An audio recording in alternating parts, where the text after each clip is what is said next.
Hey friends, welcome back to the Stationery Junkie. My name is Anne. For this video, it's gonna be a very exciting one because what I have here is the 4th Research Note Ars Journal Studio 2025 journal, and I'm really looking forward to walking you guys through what's inside this journal. But just a bit of background, Ars Studio is a creator based in Taiwan, and they've been doing this weekly journal since 2017. And aside from creating this really lovely journal, they also make pet tapes, stickers, and a couple of other notebooks that are being sold here in Taiwan, and to a certain extent by some other stationery stores overseas that carry their products. But I'm really excited to walk you guys through this journal, and this will be my first year using an Ars Studio journal. So let's get right into it.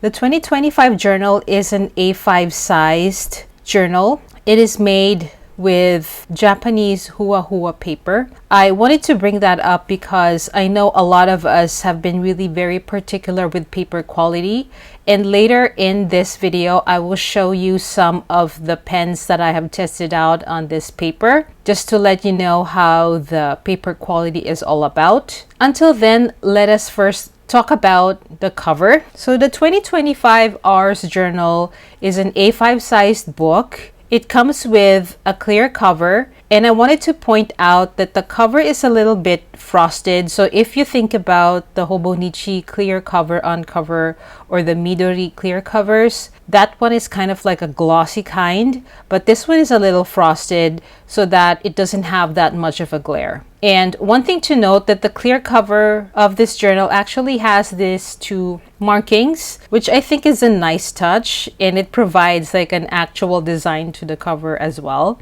And later on, I will show you the actual cover underneath this clear cover, because you can customize the front part of your journal. So this is what the front looks like. There is a watercolor drawing of a cherry jam bottle with cherry and cream. I think that's really very whimsical, and it's surrounded by these different types of typography that is very quintessential Ars Studio. At the back, you have the same kind of watercolor painting and a photograph of a buttered toast. And that's what I really love about Ars Studio. They're all about whimsy designs. And if you haven't noticed yet, they like to mix and match watercolor paintings with photography and typography as well. So this is what drew me to this journal. Just wanted to give you an early heads up because I will also be making a 2025 planner lineup.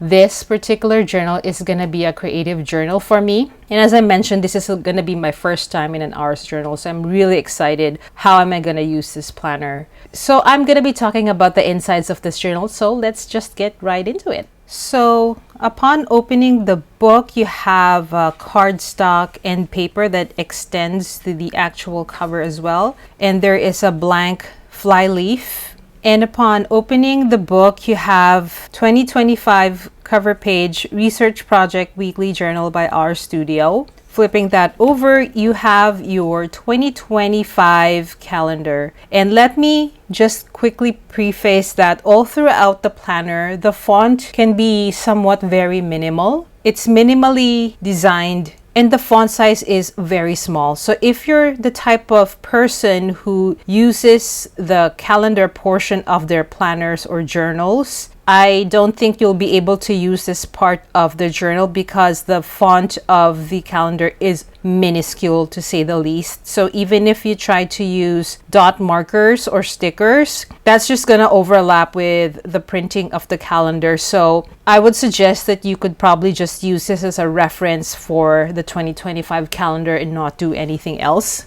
After the calendar, you have your monthly planner cover page out here, and flipping that over, you have the calendar spread. So there is no other ruling to the paper. It's just blank, and you have the entire calendar in one spread. I would also like to point out that each month they have a very colorful tassel design that is like a nice pop of color to an otherwise stark white paper that you're seeing here. So again, just looking at the calendar, you have the number denoting the month, which is one is January. And you can, I'm not sure if you're able to see, but January is actually printed out so small as well. And the days of the month are also printed quite small.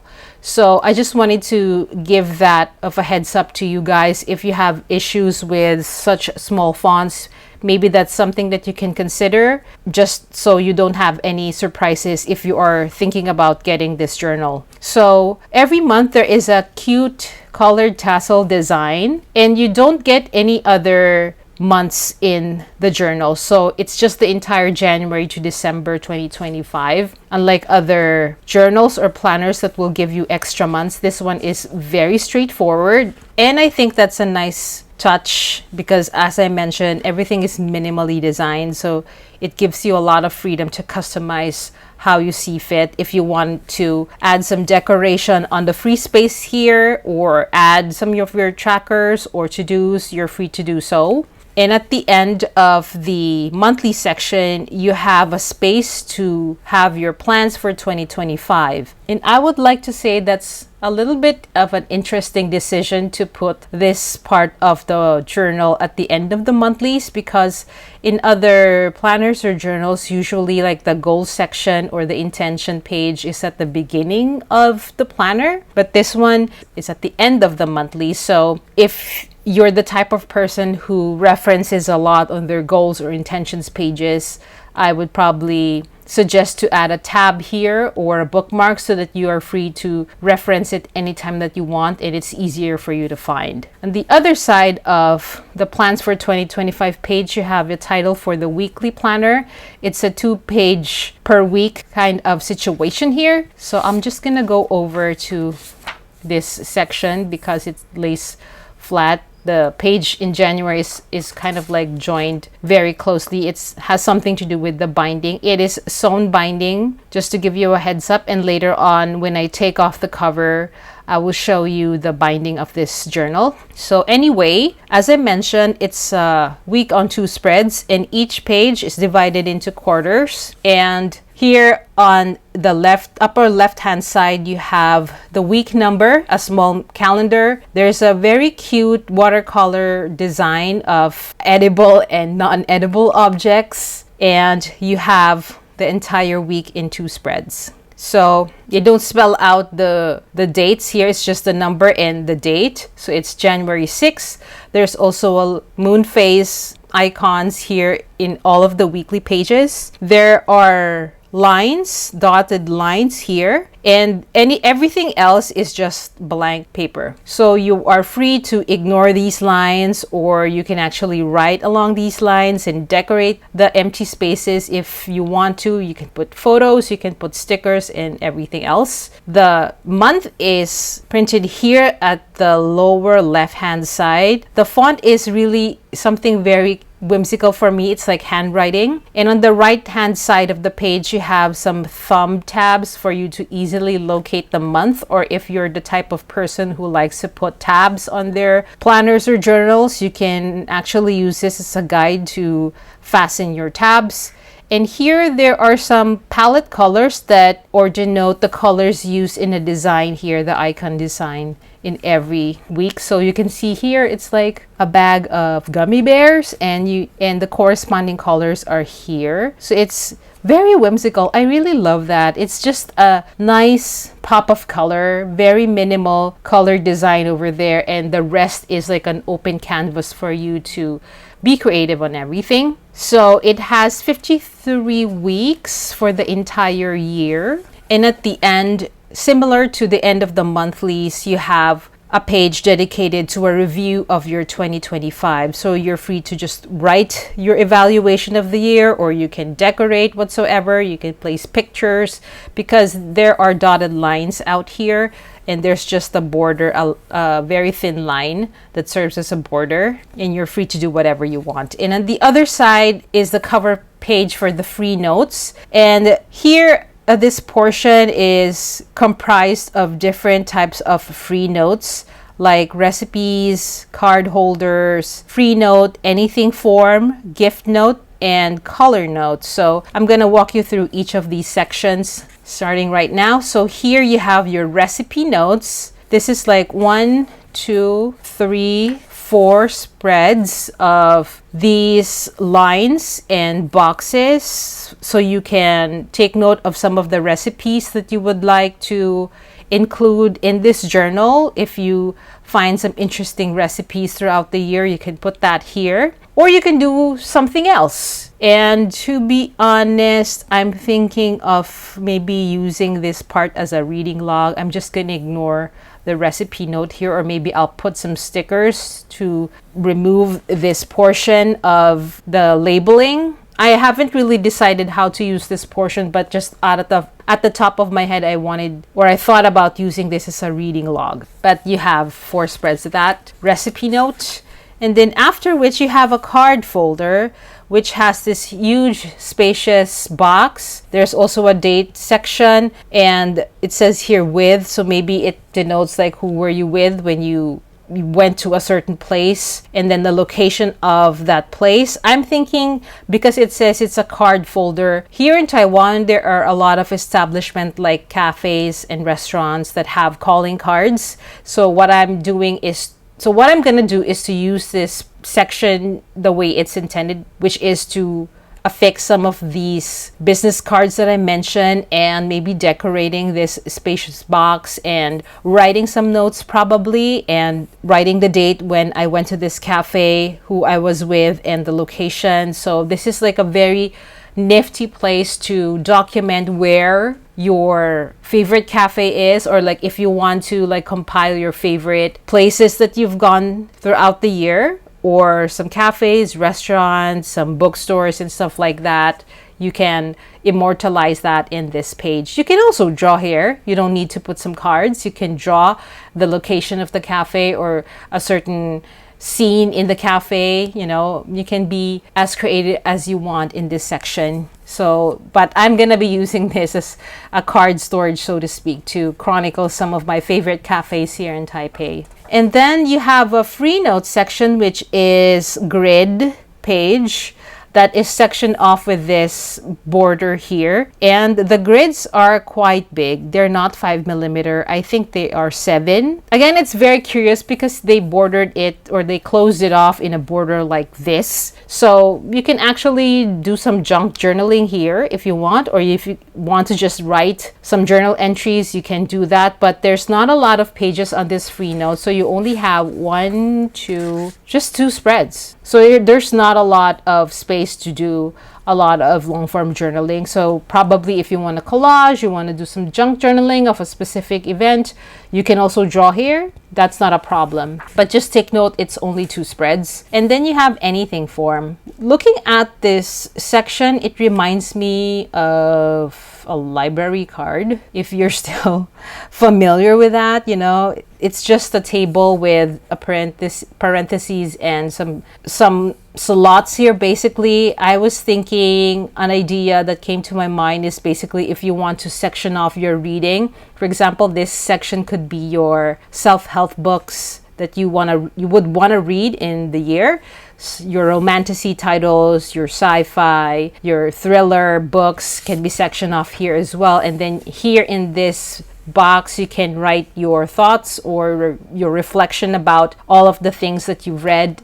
Or you don't need to section them off. You can just use it as a reading log, just to note when you started a book and when you finished it, you know. So you're free to use it however you want. You can do a log of your media that you've consumed for the entire year. That is also possible. This is also 2 spreads. You also have a gift note here. So it's very similar to Jibun Techo, wherein they also have a gift list, but it's not laid out like this. So the Jibun Techo is just a straightforward kind of like a column chart like this. But this one, it is laid out wherein on the left hand section you have from and to, so who gave you those gifts and the contents of those gifts and the date when you received them. You can also use this as like a gift note for the people who you would want to give a gift to, you know.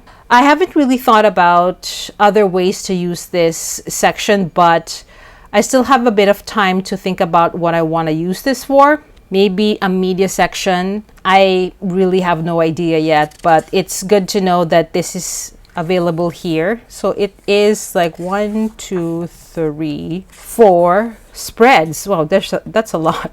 So probably our studio is thinking you probably will be receiving a lot of gifts, but that's a thing. And then lastly, you come to the color note. And the way that this is laid out, it is very reminiscent of those swatch books. If you're a fountain pen user or you just love collecting inks, this is like a great repository if you want to chronicle the inks that you would want to use for the year, or if you want to create a swatch spread of the inks that you will purchase in 2025. This can also be done. I'm not really sure just how good the paper is gonna be when you try to swatch like a good portion of the ink into these boxes, because there are some inks that are wetter than most that could soak up the paper. I haven't tried that, but I already foresee that this might be a good swatch place for the inks that I will use and the inks that I will probably purchase in the next year. And I already did a small swatch of inks here and pens. I use some of my fountain pens here. Some of them are the wet kind because I want to test this paper to see how resistant or how good it is handling fountain pen ink. So when I flip over the page, you can see that there is very minimal shadowing and no bleed through at all. And I just wanted to quickly point out that this is Japanese Hua Hua paper. It's not Tomoe River paper or Cosmo. This is the first time that I've actually encountered Hua Hua paper. And from the very quick Google search that I did, it's the kind of paper that is used in most Japanese magazines. It's not the glossy type of magazines, but that's what they said. It's around white paper. ISO 92%. I'm not sure what that ISO means. I think it has probably something to do with the whiteness of the paper, but there you have it, Hua Hua paper. It's actually a bit of a thick kind of paper. Maybe this is 80 GSM. I'm not entirely sure, but this is like thicker than your usual TRP. So that's very interesting. I love the fact that it handles fountain pen. I would probably say it could handle stamps, but I did not think about stamping here. Oh, that gives me a good idea. Maybe this could be a page for swatching some of your stamps. If you're into collecting wooden stamps or clear stamps, this could be the place to do that. You can also doodle around these boxes. You know, some people love to doodle in their monthly section, like a doodle a day. This can be the spread to do it as well. Or yeah, you can probably use it to swatch your mild liners, your Tombows, your pens, and your inks. So that's very interesting to note of. And then at the end of the journal, you have your title page or like your contact information. Then this cardboard flyleaf, and then you come to the end of the journal. And it's very interesting that they included this part. It's like a ruler. I don't know if I want to use this as a ruler, but it's just, I think, a very unique way to design this cover that you're seeing here. Okay, so now I have removed the journal from the cover, and I have taken also... Okay, so now I have taken out the book from the cover itself. So just to quickly show you, this is the actual book. It just has this really thick cardstock. And I was mentioning earlier that the binding is sewn. So if you are familiar with Take a Note, they have a very similar exposed spine with the signatures very visible, sewn binding. Gives this journal the ability to be opened flat like this, without even training the book, which is amazing. And I just wanted to point out again that the clear cover is the frosted kind of clear cover. And as I mentioned, the markings are here, right? So it has its own unique charm, I would say. I know it's just a clear cover, but I really love that touch that they also printed something on the clear cover itself. And this is the actual cover of the book. So I took that out because I wanted to show you that the purchase of this journal comes with these freebie postcards and these credit card sized images. So I wanted to show you because you can personalize your journal in such a way that you can attach some of these really thick postcards on the cover, because there are some slits here at the cover where you can insert the edges of the postcard. Let me just quickly show you how. So these are the slots that you can just attach it here, the postcard, and you can just slide your or attach your book into the cover like so, and then you have a very personalized journal. So I didn't put it in the other slots here, but you can just imagine how very cool to have it personalized like this. And it doesn't have to be this actual postcard. You can use this as a guide to, if you want to print out your own designs, you can do so using a postcard design. And you can also use this credit card size here because there are slots for this on the cover. And it's very cool because the font, or like the text printed around the cover of the journal, is laid out in such a way that it won't cover the markings on the cover itself. So I just love it. And the fact that the cover is white, it doesn't take away the focus on the image that you want to attach to your cover. So you can be very personalized when it comes to customizing your Ars journal. And I love that for it. So if you're like, other people who love K-pop photo cards, they can do that here. They can slide it in here in the cover, and they have a very personalized journal. And I love the designs of these cards, you guys. As I mentioned, our studio loves doing watercolors, photos that are muted and very whimsical. It's just very dreamy. I wish I could take photos like these. And these are the credit card sized cards that come with the planner or journal. Again, you can print your own. So the world is your oyster in terms of customizing this lovely journal. So there you have it. As I mentioned, I will be using this as a creative journal, and I'm just gonna be using this as such because I used to do a lot of junk journaling before I started getting into the planner community, and I love that this journal gives you that room to be as creative as possible or as minimal as possible. If you're the type who enjoys minimalistic aesthetic, you can just run with the design of our studio because I think their design appeals to a broad audience. It's not something that goes out of style. And I just wanted to let you guys know that this journal sells out quickly. So there's not a huge stock of it. So if you are considering, if you want to use this as a functional journal, yes, you can. Just make sure that you are aware of the small fonts inside the journal. As I mentioned, you can use this as a creative journal. You can use it as a hybrid one, both creative and functional. The world is your oyster, as I mentioned. I'm just really excited because there's just a lot of potential for this journal, creativity wise and stuff. So there you have it, guys. I will try my best to list where you can find this journal. I ordered this from my local stationery store here in Taipei, but I will do my best to list some of the other stationery shops that carry this journal. But if you are considering our studio, you can try to find them online. They have their own website, so I'm pretty sure they also ship internationally. So grab this if you are interested because this is gonna sell out so fast. And there you have it, guys. Thank you so much again for your time. If you like this content, please consider liking and subscribing to the channel. Write any comments that you have. If you have any questions for me, please feel free to use the comment sections, and I will see you in the next video.